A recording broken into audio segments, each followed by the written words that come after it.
Que a graça e a paz do nosso Senhor e Salvador Jesus Cristo esteja com cada um de vocês nessa noite maravilhosa.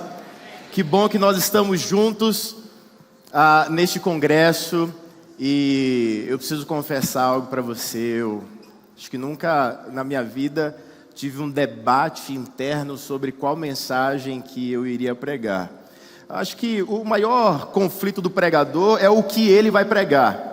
Mas pela primeira vez na vida, eu tinha duas mensagens e o Espírito Santo estava ministrando ao meu coração sobre essas duas mensagens. E você vai entender melhor com o decorrer da mensagem, mas nós estamos neste tema maravilhoso, que é o reino da graça. E eu entendo que um reino de graça é um reino de bênçãos. Um reino de graça é um reino de milagres. Porque quando a graça vem sobre as nossas vidas, os milagres se manifestam, as bênçãos se manifestam. E eu quero que você abra comigo a sua Bíblia, por favor. Nós vamos ler o que está em 2 Reis, segundo livro dos Reis. 2 Reis no capítulo 7. 2 Reis, no capítulo 7, esse é um texto conhecido por muitos. 2 Reis, no capítulo 7. A palavra do Senhor traz algo impressionante. E antes de falar o título dessa mensagem, eu quero ler com você esse texto. Já comeram 2 minutos meus, misericórdia. A palavra do Senhor em 2 Reis, no capítulo 7, do versículo 1 em diante, diz o seguinte: Então disse Eliseu: ouvi a palavra do Senhor, assim diz o Senhor: amanhã a estas horas mais ou menos dar-se-á um alqueire de flor de farinha por 5 por um ciclo, e 2 de cevada por um ciclo à porta de Samaria.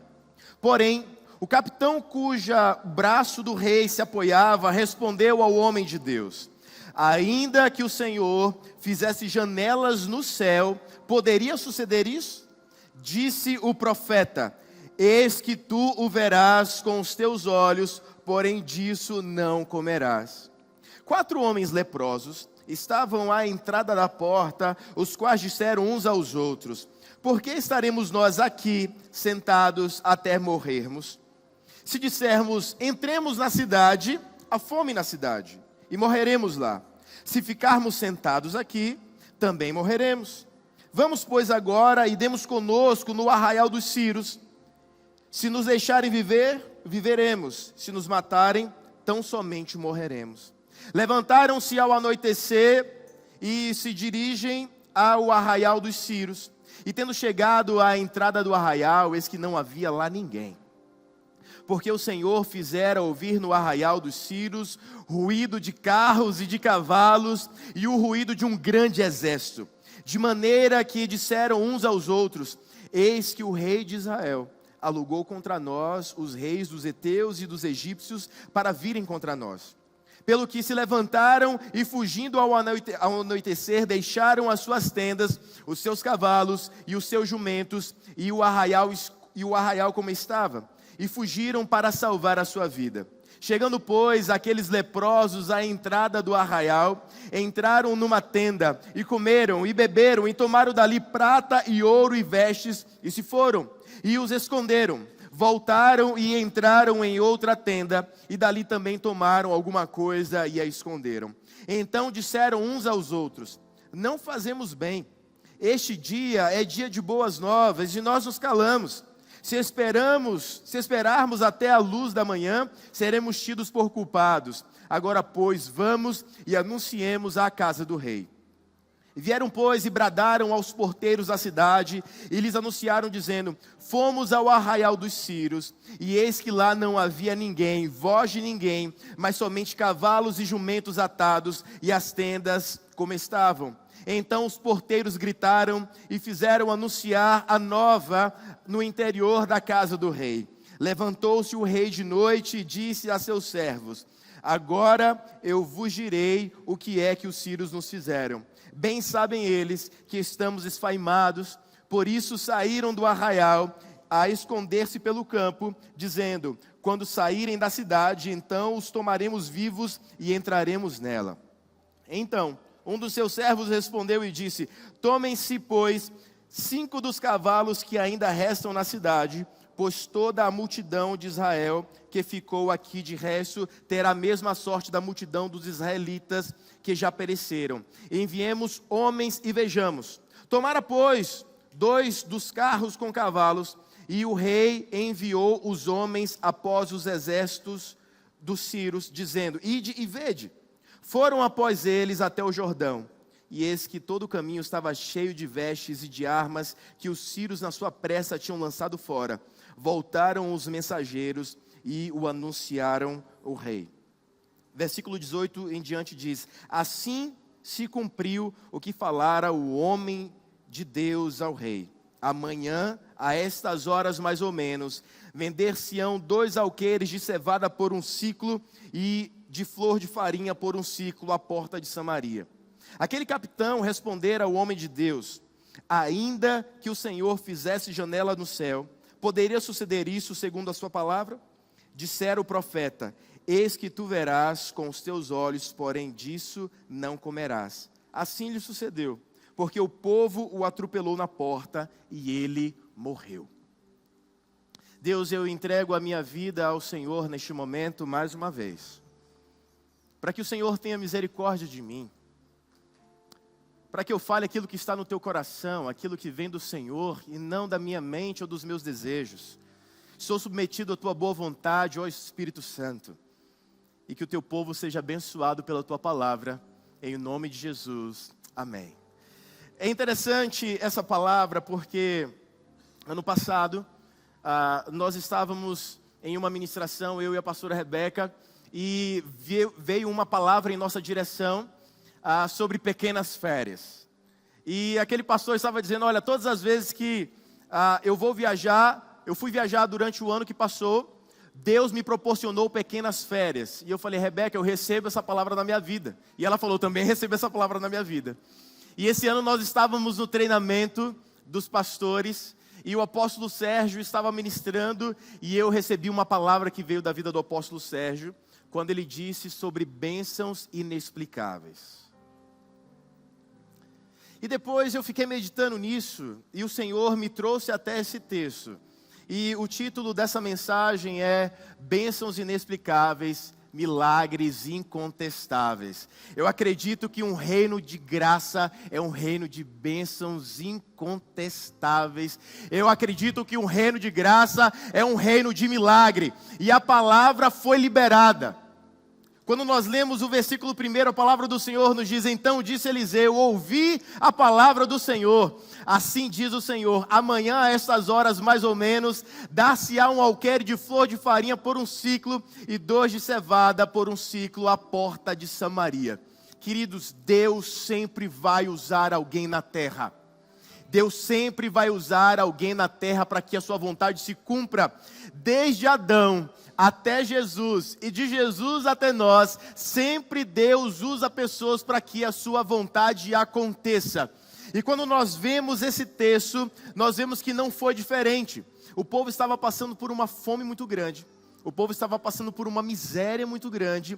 Nunca se houve, talvez, na história de Israel, um momento tão complicado como esse em que eles estavam vivendo. E Deus usou um homem para profetizar uma bênção inexplicável. Quando você está cercado e você não tem para onde ir, apenas Deus consegue fazer o impossível para que uma bênção venha sobre a sua vida. Querido, eu não sei como é que está sendo o teu ano, como é que foi o teu ano passado, e principalmente, como que está a sua perspectiva deste ano. Mas eu quero declarar sobre a sua vida uma bênção inexplicável. Eu quero declarar que o Senhor vai espantar o exército dos inimigos e um milagre incontestável virá sobre a sua vida, porque nós estamos vivendo o reino de Deus, e no reino de Deus existem bênçãos inexplicáveis e milagres incontestáveis. Esse é o reino da graça de Deus sobre as nossas vidas. Nós, queridos, nós não somos discípulos de Pablo, nem de Marçal, nem de Escobar. Nós somos discípulos de Jesus. E como discípulos de Jesus que somos, o como não importa. Como Ele vai fazer não importa. Eu quero que você tire o como da sua mente agora. Porque muitos de nós ficamos querendo dar dicas para Deus como fazer um milagre na nossa vida. Mas se o Senhor fizesse assim, talvez fosse... Ei, eu com todo o respeito que eu tenho por você, Deus não precisa da nossa opinião. Deus só precisa da nossa fé.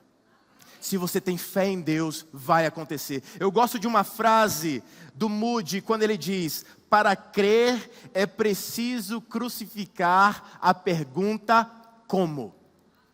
Para crer é preciso crucificar a pergunta como. E muitos de nós ficamos perguntando, mas como que Deus vai fazer? Será que Deus vai fazer? Queridos, Deus já fez. Deus já fez. Já aconteceu, o maior milagre de todos já aconteceu quando Jesus Cristo levou na cruz do Calvário todas as nossas enfermidades, todas as nossas dores, todas as nossas angústias. O Senhor já levou sobre si e sobre as nossas vidas, sobre os filhos de Deus. Tem filho de Deus aqui nessa noite? Sobre os filhos de Deus repousa as suas bênçãos, e nós não estamos aqui para explicar as bênçãos de Deus, nós estamos aqui para receber essa palavra profética de bênçãos inexplicáveis e de milagres incontestáveis. Mas olha que coisa interessante. No versículo 6, quando nós lemos, nós vemos algo que é o seguinte: o som de medo para o inimigo é som de bênção para nós. Quando nós vemos aquilo que está no versículo 6, diz o seguinte: porque o Senhor fizera ouvir no arraial dos Círios ruído de carros e de cavalos e ruído de um grande exército. A banda pode vir, por favor, pastora Rebeca. De maneira que disseram uns aos outros: eis que o rei de Israel alugou contra nós os reis dos heteus e os reis dos egípcios para virem contra nós. Isso daqui é uma coisa muito interessante que acontece. Deus usa o sobrenatural para desbaratar um exército físico. Queridos, nós temos uma convicção: o reino espiritual é muito mais verdadeiro do que o nosso. Ele existe. O reino espiritual existe e ele está acontecendo enquanto nós estamos aqui. Enquanto nós estamos aqui, reunidos na presença do Deus Altíssimo, mergulhados durante esses 3 dias, algo no reino espiritual está acontecendo sobre as nossas vidas e acontecerá através das nossas vidas. Esse é o reino que nós acreditamos, um Deus de coisas quase que inexplicáveis. Eu não quero explicar o reino, eu quero viver o reino. E eu espero que você também deseje viver esse reino com todas as forças da sua vida. Mas é interessante que quando Deus, através da sua palavra, nos revela que aquele exército dos sírios foi desbaratado, eu fico imaginando, eu não sei se você consegue imaginar o que estava acontecendo. Todo mundo acampado, preparando, olha, amanhã vamos pegar aqueles israelitas. De repente, tudo preparado para amanhã. Eles já estavam com a vitória ganha. Os israelitas estavam famintos. Eles não tinham para onde ir. Estavam ali encurralados. Mas quem está com Deus nunca vai ser encurralado pelo inimigo. Nós estamos sendo guardados e amparados pelas poderosas mãos do nosso Deus. E é interessante quando o texto fala que houve um grande ruído. Um grande ruído. Querido, eu fico imaginando aquele monte de anjo vindo e fazendo barulho. Aquelas asas de anjo batendo, aquele povo sabe de onde que está vindo esse barulho? De onde que está vindo isso? O que é que está acontecendo? E todo mundo que não sabe responder algumas perguntas tem medo. Mas nós não. Nós não precisamos temer, porque nós temos Deus sobre nossas vidas. Não importa o desafio que nós vamos enfrentar, Deus é por nós. E eu queria saber se nessa noite, nós como tem exército de Deus aqui nessa noite, se você poderia rapidamente ficar de pé no seu lugar, coisa de 2 minutos, 2 minutos. 2 minutos. Nós somos o povo de Deus. Nós somos o Israel de Deus. Nós temos um Deus, que é Jesus Cristo. Na cruz Ele morreu como um cordeiro, mas Ele ressuscitou como um leão. E eu não sei se é pedir demais para você, mas eu gosto muito das coisas que nós podemos gravar na nossa mente. E se você pudesse marchar junto comigo, nós vamos fazer um grande barulho nessa noite. O que você acha? Será que você pode bater o seu pé junto aí?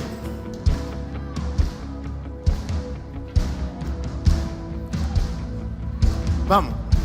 A terra ouve o rugir do leão de Judá.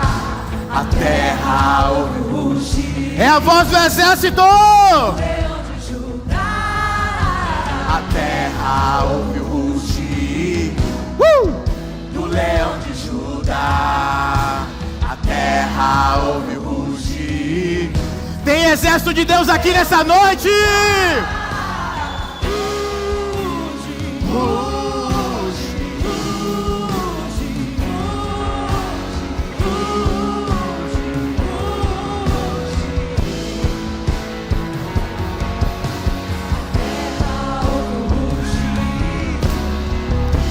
Leão de Judá, a terra ouviu.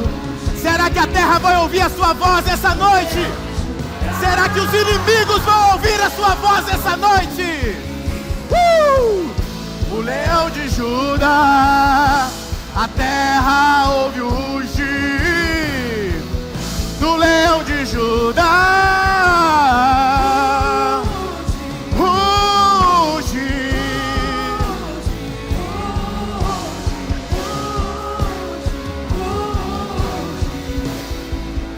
Foi isso que eles ouviram, o povo de Deus. E quando o inimigo ouve o povo de Deus, ele se amedronta, ele foge, ele é desbaratado. A sua voz profética vai desbaratar os inimigos na tua vida.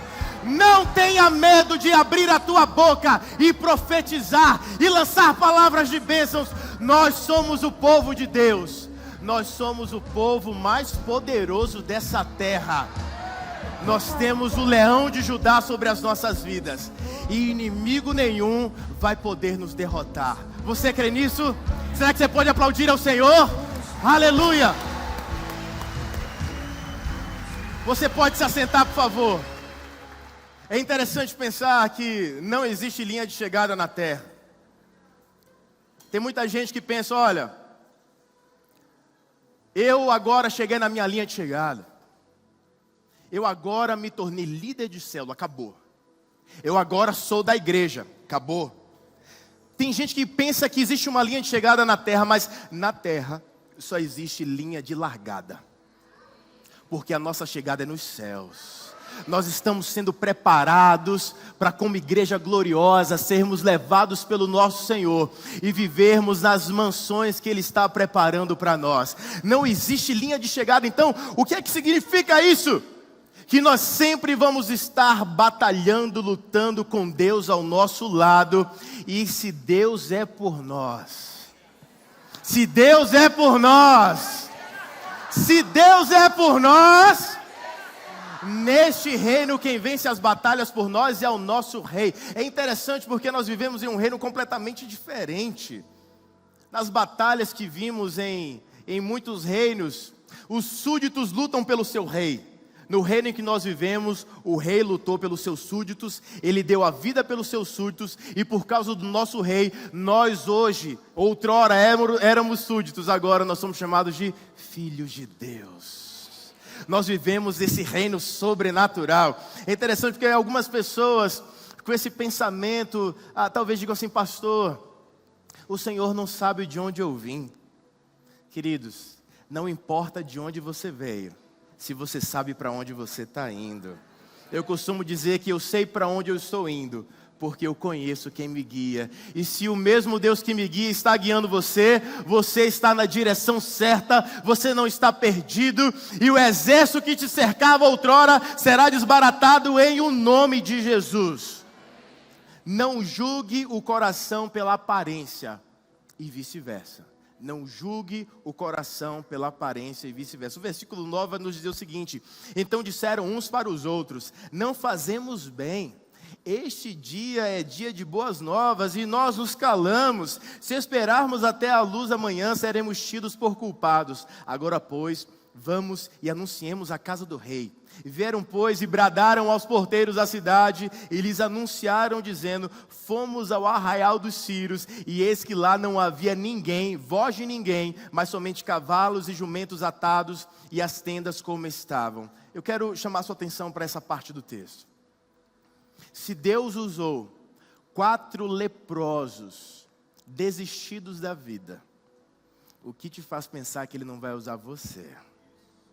Cheio do Espírito Santo, salvo por Jesus Cristo, lavado no precioso sangue, o que te faz pensar que Ele não vai usar você? Pastor, é que o Senhor não sabe como eu era antes. Entenda algo, eu não vou usar a sua vida, quem vai usar é o Deus que apaga os teus pecados e te dá uma nova identidade.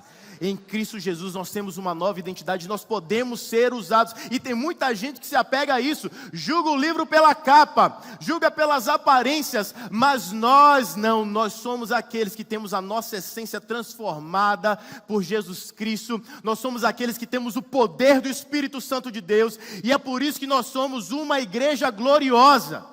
Queridos, é interessante porque durante todo o texto que vem antes, os protagonistas da história são Deus e o profeta.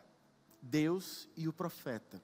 Quando chega neste momento da perícope, muda e de repente surgem 4 renegados, 4 expulsos, 4 enfermos que mudaram o rumo da história porque eles ousaram sair de onde eles estavam e ver algo que era sobrenatural. Olha, Deus tem bênçãos inexplicáveis para as nossas vidas. Você vai usufruir, as pessoas vão ver e vão te perguntar: como foi que isso aconteceu? E a nossa resposta vai ser única: eu não sei. Eu sei que Deus fez a minha vida. E eu sei que Ele também pode fazer na sua. Porque nós não temos bênçãos apenas para nós. Neste reino em que vivemos, nós aprendemos que muito melhor é dar do que receber. E apenas uma mudança de mentalidade nos faz viver isso. Porque para nós que outrora éramos pecadores, antes éramos pecadores, o pensamento do pecador é: eu tenho que guardar para mim. Eu tenho que guardar, e é um pensamento egoísta. Mas aquele que é salvo por Jesus Cristo, ele começa a ter a compreensão de que muito melhor é dar do que receber. Porque não importa o quanto nós possamos dar nesta terra e nessa vida, nós nunca vamos superar Deus no ato de dar. Porque nós podemos dar daquilo que temos, daquilo que multiplicamos, mas Deus entregou aquilo que era único em todo o universo. Deus deu o seu único filho para morrer por nós na cruz do Calvário. É interessante que tem gente que não é renegado, tem gente que não foi expulso, não está enfermo, mas se sente como se fosse. Queridos, eu declaro agora em nome de Jesus, que isso na sua vida vai cair por terra. Todo esse espírito de que eu sou pequeno, de que eu não posso, de impossibilidades, vai cair sobre a sua vida. Porque se Deus usou 4 leprosos para anunciar boas novas, quem dirá você? Você é a pessoa perfeita para esse tempo. O reino de Deus vai acontecer através da sua vida. Vira para a pessoa que está ao teu lado e fala assim: vai ser através da tua vida. Vai ser através da sua vida. Vai ser através da sua vida. Não julgue pela aparência, não julgue pelo passado. Existe muito potencial naqueles que são cheios do Espírito Santo de Deus. Nós chegamos então, mais uma vez, nesse texto, no versículo 9. E a parte A do versículo, ela é maravilhosa. Porque eles estão naquele momento em que parecia que eles estavam sonhando. Eu não sei se você já teve um sonho de ficar preso em supermercado. Você já sonhou com isso? Eu já sonhei com isso. Você ficar preso dentro do supermercado e falar assim: eu quero ficar aqui trancado a noite inteira. Geralmente quando você é criança, você pensa isso. Você vai comer todos os chocolates que tem lá dentro e só vão te achar no outro dia com a barriga desse tamanho. Parece que eles estavam nesse sonho. Parecia uma visão. Eles chegaram num acampamento, não tinha ninguém e tinha tudo. Não tinha ninguém e tinha tudo. Todo o suprimento para toda aquela cidade estava no acampamento dos inimigos. Existe um recado nisso. Deus vai usar até mesmo os inimigos, se for necessário, para abençoar a tua vida. Não duvide do poder de Deus, porque Ele pode tudo e todas as coisas. Amém? Eles disseram então uns para os outros: não fazemos bem, este dia é dia de boas novas. E para nós também, este dia é um dia de boas novas. Porque para o crente, todo dia é dia de boas novas. Para o crente, todo dia é dia do Evangelho. Para quem é salvo, todo dia é dia do Evangelho. Todos os dias são boas novas para os que estão a caminho dos céus. Queridos, existem momentos em nossas vidas em que nós temos algumas aflições, é verdade. Eu tenho apenas 37 anos. Sou novo, pastor. Mas eu vejo daqui de cima, como a Bíblia chama, algumas cãs, algumas cabeças brancas. E já passaram por muito mais coisa do que eu e tem muito mais experiência do que eu. E tem muita gente que se aflige tanto que parece que o espírito de Pedro entra, quer resolver na base da espada. Mas nós não somos o povo que resolve as coisas na base da espada. Nós somos o povo que resolve as coisas na base da oração. Porque a oração de um justo pode muito em seus efeitos. Nós somos um povo que acredita, nós somos um povo de fé. E quando nós vemos aquilo que está no Salmo 118, esse salmo tem sido um dos meus salmos preferidos. E nós declaramos isso todos os dias na nossa casa. Este é o dia que o Senhor fez, regozijemo-nos e alegremo-nos nele. Não importa o dia que nós estejamos enfrentando, este dia foi o Senhor quem fez. E só pelo Senhor ter feito aquele dia, já é um motivo extraordinário para ficarmos felizes com aquele dia. E não termos uma angústia pelo dia que ainda está por vir, mas sermos gratos pelo dia que estamos vivendo. Por último, não deixe as promessas de Deus morrerem por falta de fé. Quando nós lemos esse texto, no versículo 2, o profeta ele lança a palavra. No versículo 2, alguém rechaça a palavra dizendo: porém o capitão a cujo braço o rei se apoiava respondeu ao homem de Deus: ainda que o Senhor fizesse janelas no céu, poderia suceder isso? Queridos, Deus já fez janela dos céus. As bênçãos do Senhor já estão sobre as nossas vidas. Nós não devemos duvidar jamais daquilo que Deus pode fazer. Nós entramos em 2024 no ano no reino de Deus. E no reino de Deus existe milagre. No reino de Deus existe bênção. No reino de Deus existe segunda chance. No reino de Deus existe salvação. No reino de Deus existe perdão. No reino de Deus existe reconciliação. No reino de Deus existe o sobrenatural. E nós somos o único povo autorizado na face da terra a viver o sobrenatural de Deus, porque sobre nós está o Espírito Santo de Deus, sobre nós está o sangue de Jesus Cristo, e nós não devemos temer coisa alguma. Coisa alguma. Queridos, nós não somos controlados por quem se assenta na cadeira de Brasília. Nós somos direcionados por quem se assenta no trono do nosso coração. Não são os governantes deste mundo que vão trazer terror para as nossas vidas. É o governante do universo que deve trazer paz para as nossas casas. Nós devemos entender que mesmo que por alguns momentos pareça que estamos cercados, nós não estamos. É o Senhor quem está muitas vezes provando a nossa fé. É muito fácil ter fé na abundância, mas é bem complicado ter fé na complexidade, quando você já não vê mais nada de possibilidade. Quando muita gente diz: olha, eu estou aqui no fundo do poço e só estou cavando para baixo. Deus sempre terá uma solução para os seus filhos. Nós somos filhos do Deus que impediu Abraão de matar Isaac. Nós somos filhos do Deus que impediu Daniel de ser comido na cova dos leões. Nós somos filhos do Deus que impediu que Sadraque, Mesaque e Abednego fossem queimados. Nós somos filhos do Deus Altíssimo, que livrou quase 3 milhões de pessoas do Egito.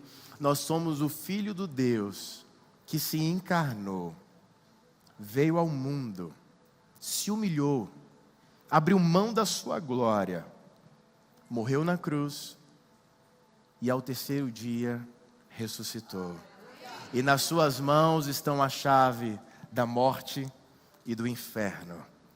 Quem manda nos nossos inimigos é o Deus de todo o poder e de toda a glória. Nós não devemos temer, porque o inimigo não pode nos tocar, mas nós devemos nos atentar, porque tudo que o inimigo quer é nos distrair.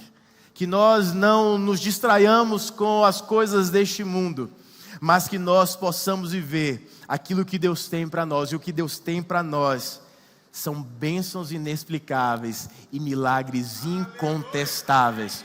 É possível que você esteja em um momento que você precisa de milagre. E eu preciso que você saiba, no reino de Deus tem milagre para todo mundo. Deus não é um Deus limitado. A sua mão não está encolhida. E Ele não tem seus preferidos. Ele tem aqueles que o preferem muito mais. E diante das coisas desse mundo, que prefiramos o Senhor, que desejemos muito mais estar na presença dEle, e que busquemos em primeiro lugar o reino de Deus, e as demais coisas nos serão acrescentadas.